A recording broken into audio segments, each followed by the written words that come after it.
Hi everyone, thanks for another great week. Wow, the discussion was really good this week. And so just to recap, we were looking at assessment. And again, assessment is looking at the door to your course. So it's probably one of the first things students do look at is how they're going to be evaluated.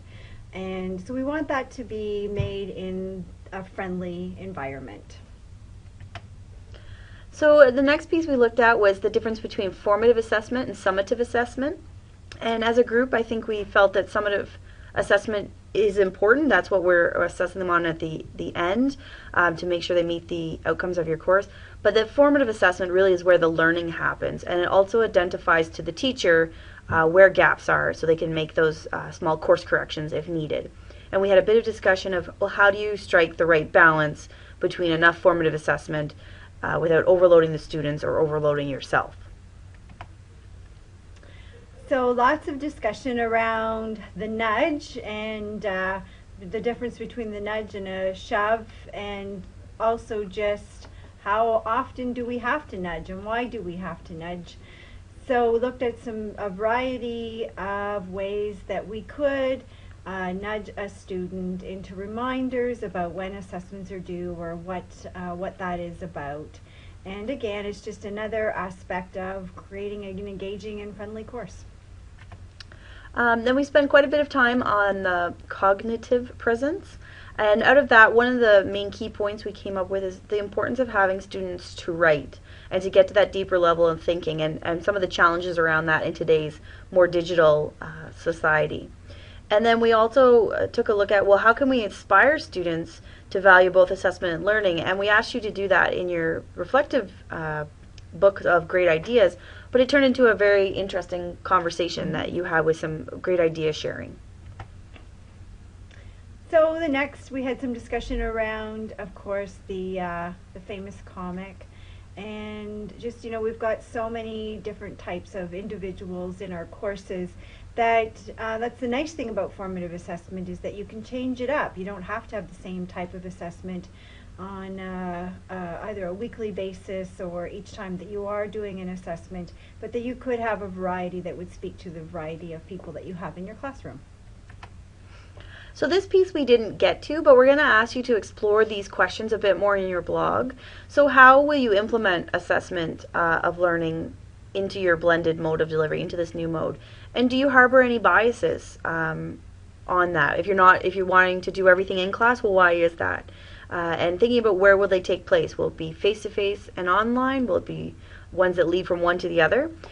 If you're thinking about biases, if it's cheating that's on your mind, we have an article that will be linked in this below this video on ways to prevent cheating. And it is nice that it is Blackboard specific. So this is looking at different types of things that you can do for tests and quizzes. So the other thing was just looking at the principles of authentic assignment, and you had that the handout and the worksheets that were related to that. But truly how important it is that we let the students know why they are learning what they're learning and how that translates and transfers into real life experiences and the why of why they're learning it. So we gave you a little preview of this video that we think is very good on the blended learning cycle. So you'll actually see this video embedded below the video that you're watching right now. So we do suggest, it's about 13 minutes, but we do suggest if you have time to take a look through that one. And then again, this was just an activity. You could use this as a formative type of assessment, but getting students at the end of your class to write down at least one real-world application of something that they have just learned. So for next week, as Kathy said in class, we're going to be looking at critical thinking, and a piece of that is to take a look at these two videos. So they will be linked in week 4. And you can choose one or watch both, but thinking about, so here's all the levels of Bloom's according to Andy Griffith and to Seinfeld, and thinking about, well, why is this level of Bloom's? So having a bit of a critical thinking activity yourself as well as a review of Bloom's.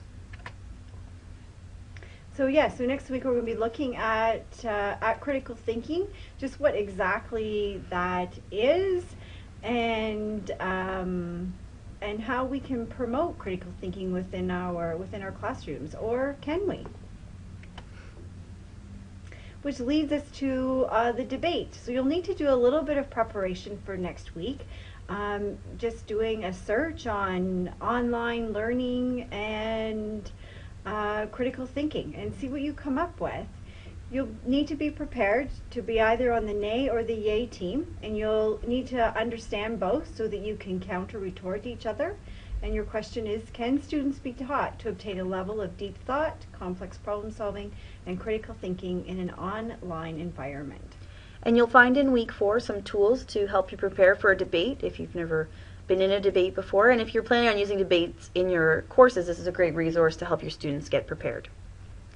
So that's it for this week, and week 4 will now be available once this video is up, and we'll see you next week. Bye.